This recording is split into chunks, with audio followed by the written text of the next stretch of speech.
Hi, this is Patsy with a Z. Welcome to Joy on Paper Live, a program for writers and those who dream of writing, and for everyone who wants to know the story behind the book.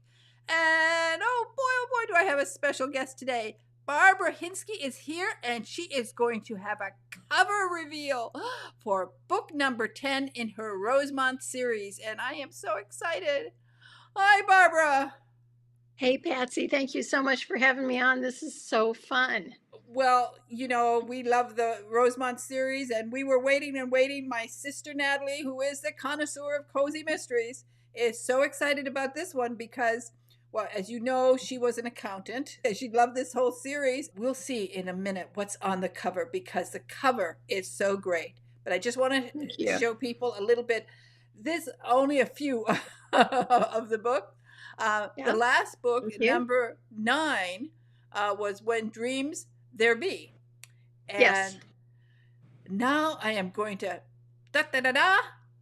Actually, I should have that music, but I have something special for you. And this is a cover reveal for Barbara Hinske's 10th book. My goodness, it's unbelievable. When was the first book published in the series? December 12th of 2012. So, yeah, 12 years ago. And here is ta da, number 10.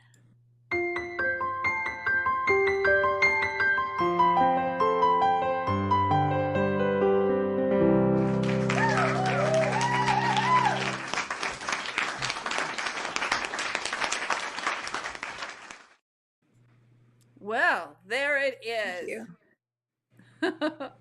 That's great. Thank you. Okay, well, a release like this, it's so special, and we're all so excited. I know all of your readers will be. So, why don't you talk a little bit? My goodness, 12 years ago. Tell us from the Yeah. start when you published the first one, and then we'll talk more about this number 10. But start from the beginning. Thank you. So, I was a transactional lawyer for most of my career. I did a lot of contract writing, but I always wanted to be a creative writer and write novels. Murder She Wrote, I always wanted to be Jessica Fletcher, I think. So many of us did. And in 2010, I broke my neck in a car accident. I was in a neck brace, had no pain of any kind, had no lower body injuries, but I also had double vision. So I couldn't read, work on my computer, watch TV, nothing. But I was bored out of my mind. So I just walked. I mean, I walked hours and hours every day just on a little road right around my house, so I was safe. And I thought, okay, if I was going to write, what would I write? What would I write about?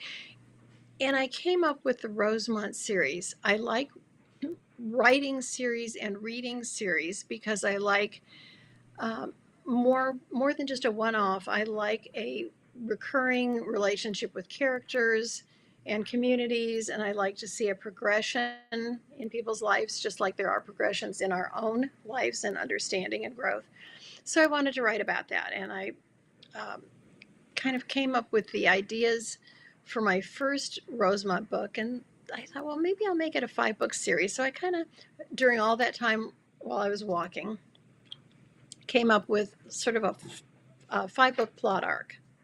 And then when I was recovered enough, I started writing. I was still working full time as an attorney at that time, didn't give up, didn't step away from the practice of law until 2019, when my first book, not a Rosemont series, another one, was made into a movie. And then I said, okay, I can do this full time. And I did.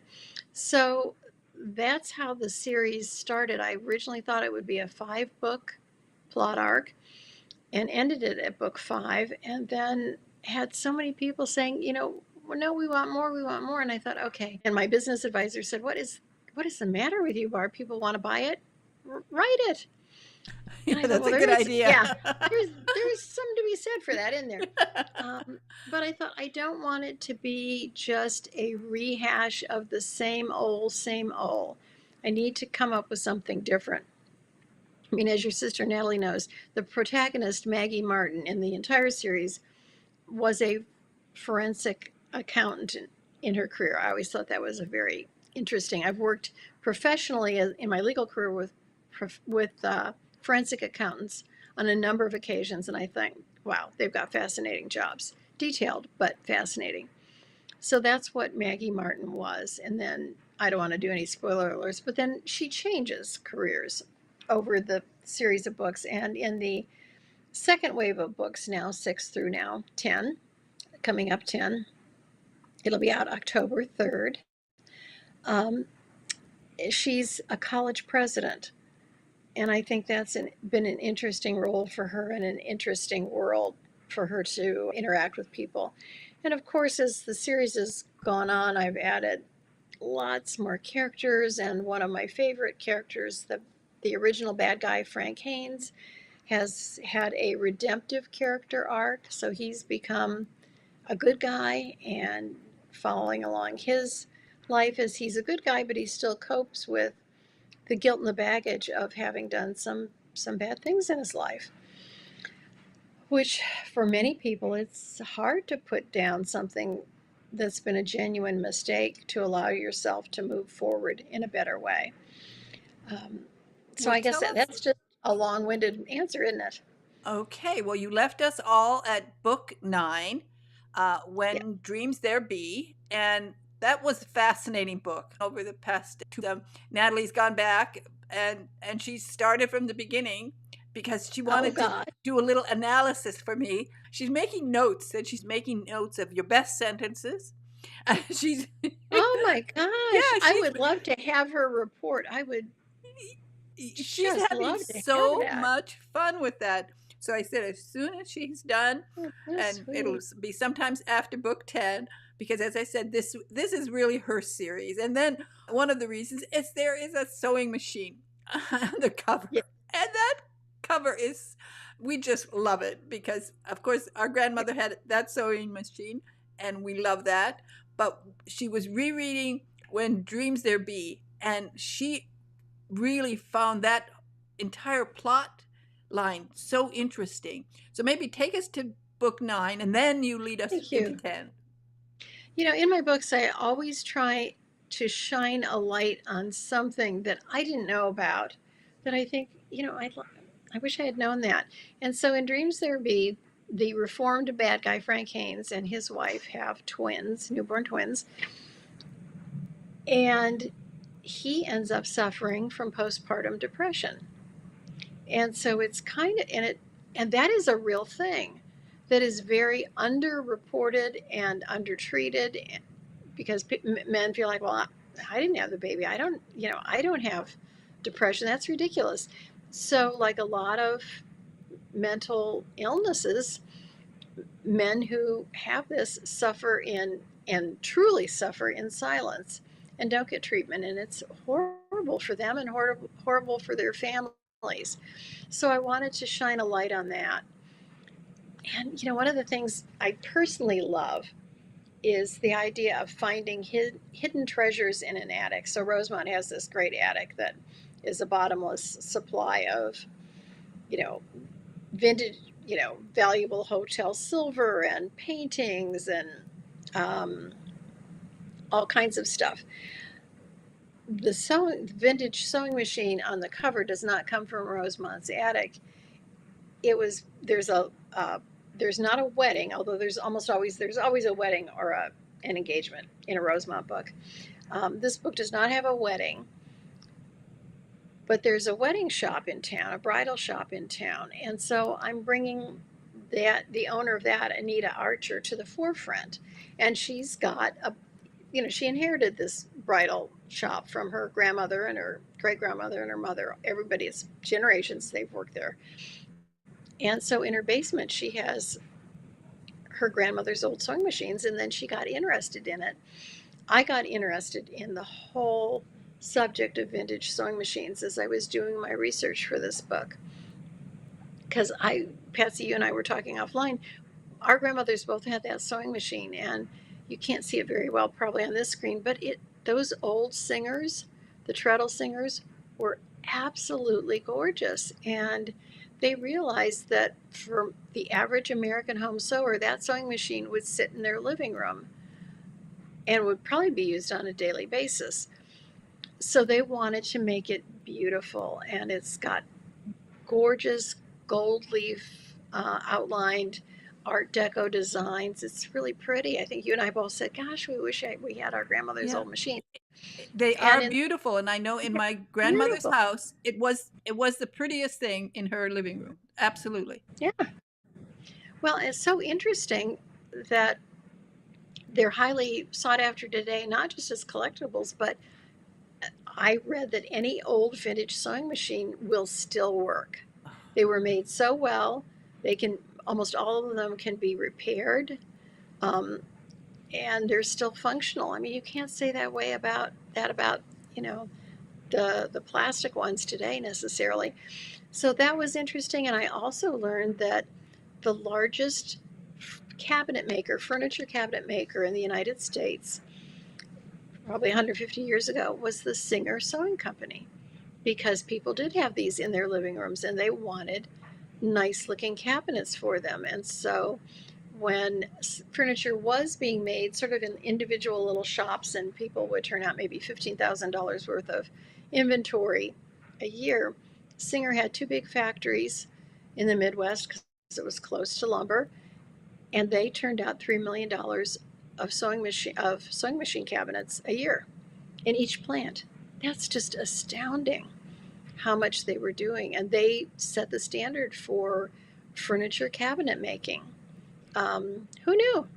No, and that's well, isn't that the wonderful thing about Yeah. being a writer? You do this research and you discover Yes. things. And that's why I love books like this where you have all of these treasures over the 10 books, um, and everyone is a story, a historical moment that you can explain and weave into your storyline, and it's fascinating. Thank you. Well, I think for most of us, I mean, who doesn't love Antiques Roadshow? I adore Antiques Roadshow, and I don't think, maybe it's still going on. I don't follow it anymore, but there was a show I loved where they would go into old homes and take down like the air vents, and they'd find stuff like little packages of diamonds and gold bullion, all kinds of stuff. I mean, who knows? Maybe that was all phony and it was planted. I don't know. But I live in an older home, and so I'm always kind of creeping around looking looking for buried treasure. I haven't found anything, but I haven't given up hope. It's Well, just fun. you never know. And when Rosemont were concentrating on the attic, maybe if you start in the basement, you'll start digging up bodies, and then you can start write then you can start writing Yeah. horror series Yes. or zombie Exactly. series. The. Yeah, that's true. I think I'm happy without. Yeah. I've got rats in my basement, which are sealed off from the main house, but it is creepy down there. And because I have this old home and I've got tunnels that run under the house. I have four tunnels that run under the house, and they get in through these tunnels. It's just Oh, wild. wow. Well, I that is know. old. I had Yeah. tunnels under my house in England. I had Oh, a tunnel interesting. that was from Henry the Eighth period when they were hiding. Oh, It my. was near Reading Cathedral, and so the priests would hide. There were tunnels that led to the river where they could escape, and that was right under my living room. That's amazing. Yeah. So those must have been quite big. My tunnels aren't big enough to stand up in, but they're big enough to crawl in. And you can see along one of the tunnels because they used them to access like the plumbing lines and that kind of stuff, the sewer lines. And you can see an old rug and some tools and stuff strewn around. No, nobody's crawling in those tunnels to get that stuff, but No, holy cow! speak up Did and you ever go in? Did you ever go in that tunnel under your oh, house? oh no, we had to block it up. Otherwise, at some point, this cottage was so old. One day the boards would break and I'd be falling down 40 feet, Oh so yeah, whatever. yeah. So Ooh, it's exciting to have an old house like that. And of course, I agree. It's nicer in the attic where you can find lots of great stuff. yeah, exactly. So book 9, as I said, a great storyline, and it's so. I love how your mind works. I love it. And the more Thank you. as Natalie's analyzing it, I She's so impressed with you every time a book comes out. Thank you. Thank you so much. One of the fun things I did in this book was I brought in characters from a series that I'm doing in a connected series with other authors. It's called the Wishing Tree series. And I've got my third contribution to the book. It's the 15th book in the series coming out October 17th in that series. It's called Wishful Tales.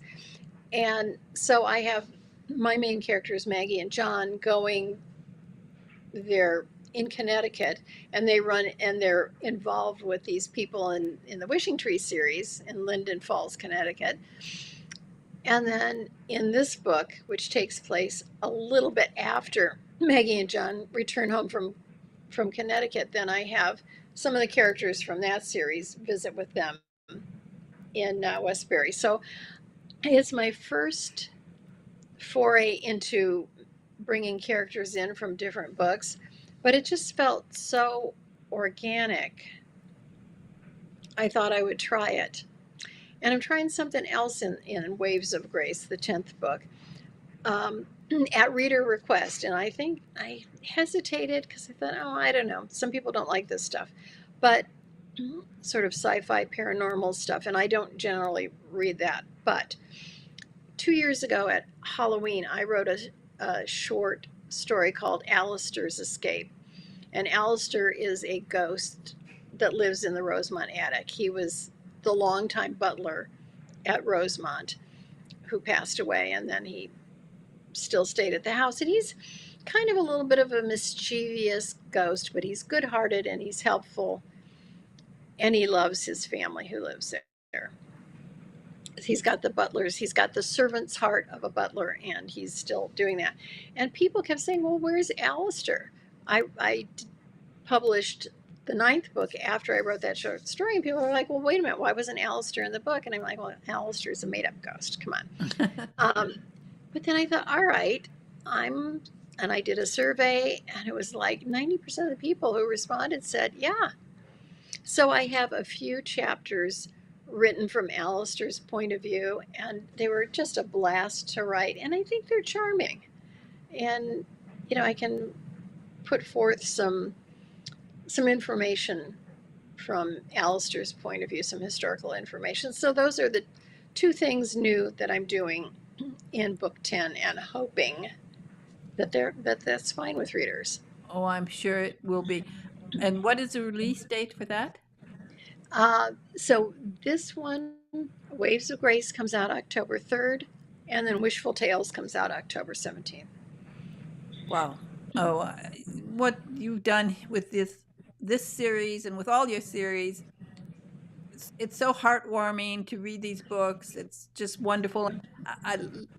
I know people ask me about the fact that you did get your first Hallmark deal in the midst as you're working on the Rosemond series. Do you have time? You can tell us a little bit about that. That must have been an exciting moment. It certainly was. I wrote The Christmas Club as a contribution to an anthology of other women's fiction writers. We were all supposed to write a Christmas story, a novella. And I was the newbie author in a group of very prominent people. I was so thrilled to be asked and amazed. So I wrote my book.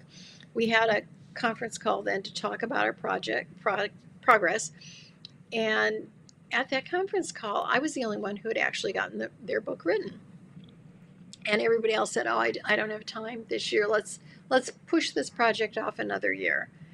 And at that point, I said, I've already written it. Well, no, if you can't do it when you say you're going to do it, then why would I believe you're going to do it next year?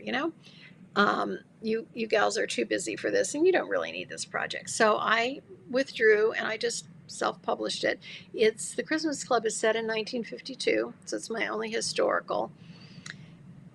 And it's loosely based on a homily I heard at church 30-some years ago, with the pastor's point of doing kind things for people, but do it in a nice way. Sometimes you don't need that pat in the back as much as we all love, praise for doing good things. Sometimes you need to be anonymous with that to let people save their own um, sense of pride or whatever. So Like that's being kind a of the theme. secret Santa. Like famous Secret Santa, absolutely. So that was the theme of that. I just self published it and I thought, okay, well, whatever. And I kept getting really great reviews. This would be a great Hallmark movie, great Hallmark movie. So I started asking every single solitary person I knew, and I'm in Phoenix, Arizona, so not close to Hallmark in Kansas City or Burbank where they do their Hallmark media. But I said, do you know anybody at the Hallmark Channel? And finally, one day I'm talking to a woman who I know a teeny bit because our daughters were in Girl Scouts together, and I asked her that question. And she said, oh, my neighbor at the cabin is John Eskinas, and he he's the executive producer of Good Witch, which is their most successful franchise show. Do you want me to give John your book? I'm going to see him next week. I'm like, yeah. So I'm, hot footing it out to my trunk to get a copy of the book and back into Costco to give it to her. And within 3 weeks, I was in negotiations with him for the sale of screen rights. That happened, and Hallmark, if they acquire your rights, they will produce them. Some, like Netflix and some of the others, will acquire screen rights and then decide it's a project they don't want to pursue, and you're just done. But that's not the case with Hallmark. So they produced the movie, aired in December of 2019, and was their most successful movie of 2019. And they still replay it very often. I don't know if it got shown. I think it did get shown in July. Yeah, Or maybe it's, I yeah, think so. Christmas in July. They love to do the Christmas in July. yeah. And now some of the channels are doing Christmas year round, which strikes me as maybe a little bit much, but whatever makes people happy is what they should do. Yeah, exactly. Well, I think this July probably people needed a Christmas in July. Uh, yes, I mean, absolutely. absolutely. And that's why having these kind of mysteries are so much fun because you can get away. I mean, one has to Yeah, pay attention to what's going on in the world, but sometimes yeah. you just need a break from it all. You just need a break. Yeah, your mental health requires stepping away from the constant churn of the news cycle. I'm writing another pause and pastry, the fourth pause and pastries right now, um, just because I need to go to a little happy world where the biggest problems are somebody's pastry dough isn't rising. Count me in for that for right now. Well, I want to show some of the books again. And these books are all available. You can start, this is a summer where I think a lot of people will be wanting to get away from stuff. And to Yeah, binge read this series would be fantastic. And it's so wonderful in the summertime to really, you need to get outside more. People have to get yeah, outside more, away from devices, and just sit back and go to the pool, sit under a tree, sit on your porch. Oh, if you have a rocking chair, that would be so nice. I can imagine people reading these books sitting in a rocking chair, yeah. I and can too. just ideal. And the wonderful thing is, I don't know, not enough people realize that when you have these wonderful botanical gardens in your town, like we have one, and they have all of those lovely rocking chairs and gazebos, interspersed along the trails, and rocking chairs. People really have to look Yeah. out more for opportunities, Yes. places to go Yeah. where they can Yeah. sit. And also, if it's Yeah. very hot, if you're in a place where it's hot, find yourself a lovely coffee shop sometimes just to get out Yes. of the house, get away from your devices and all of the things that are around you, and just get lost in the Rosemond series. That's what I say. Well, thank you. I couldn't agree with you more, and I agree with you. It really does help. You don't have to board a plane and fly someplace to get a change of scenery that it really helps you refresh. It can be as simple as your local park on the bench, your botanical gardens, Yeah, even going to the local library. yeah, It yeah. it's so fun to sit and watch people. It Um, is. It and is. and but watching nature too, that's good for all of us. Thank you for that reminder, Patsy. We all need to do that more. I want to show the reveal one more time.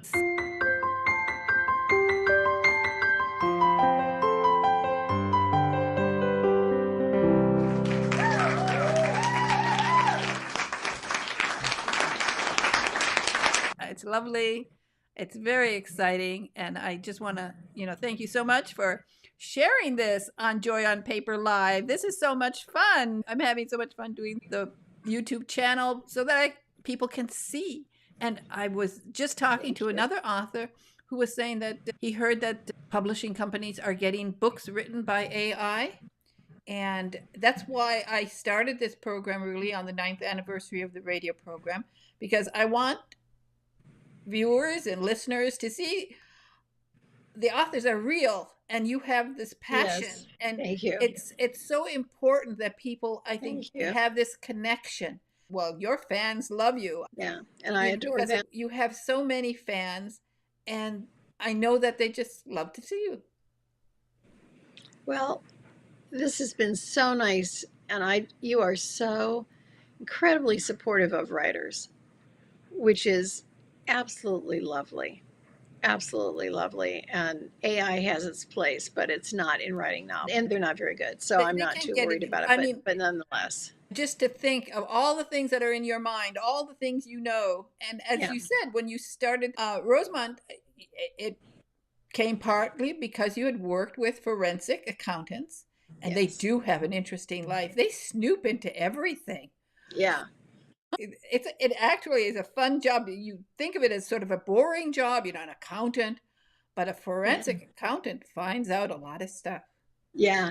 Yeah. Yeah, absolutely. It is really sleuth work, police work in this modern era, really. Here's your website, and it's just barbarahinske.com. Yep. And everyone go there. You can see all of Barbara's books. I think it's a great summer to binge read both Guiding Emily's books. I love those. And I'm still telling people to write to Hallmark Good. to tell them Good. that we want a series. We call it a series, and I'm so hoping that Hallmark will do that, and you'll come back here on Joy on Paper Live and announce it. Yep, Right? I will do it. I will absolutely do it. Okay. Always my pleasure. Barbara, again, thank you so much for being such a great guest on Joy on Paper Live. Thank you. You so much, Patsy. Have a good afternoon. Okay, bye-bye now. Bye. While for the summer, I think it's a good idea, everybody. You can binge on Guiding Emily, because there are lots of books there, and there are 5 books right now. Guiding Emily, yes, The Unexpected Path, Over Every Hurdle, Down the Aisle, and of course From the Heart, which is right now just behind me over my shoulder. I have it there. Thank you. I love that. And then I wanted to show you a journal page that Andrea Hyotis, who I call Joy on Paper super fan, and she did this for you. And I wanted to thank Andrea so much for doing this for you. And yes, that is just amazing. I was blown away. I just don't even have words. What a talent she is. She is. And she loves your books, and as do all of us. We are so thrilled every time you have a new book coming out. So thank you. Again, I'm really grateful to you for joining me on Joy on Paper today. It's always great to talk to you. One of the things I wanted to do, I know that you're very involved in donating to different blind organizations. So I wanted to do this. You can donate and get involved, discover how you can help. And these are some of the foundations. I know the one where you started. Yes, thank you. The Foundation for Blind in Phoenix. This was where you for blind children. There are lots of wonderful organizations around the country, including National Federation of the Blind, the Lighthouse for the Blind and Visually Impaired, Helen Keller International, Blind Veterans, and that's a very important one, really. And of course, Guide Dog Foundation for the Blind. Absolutely, because it costs about $50,000 to turn out a guide dog. And fortunately, blind people do not have to pay for the dogs. So the whole industry is designed to make this very accessible. And that's a lovely thing.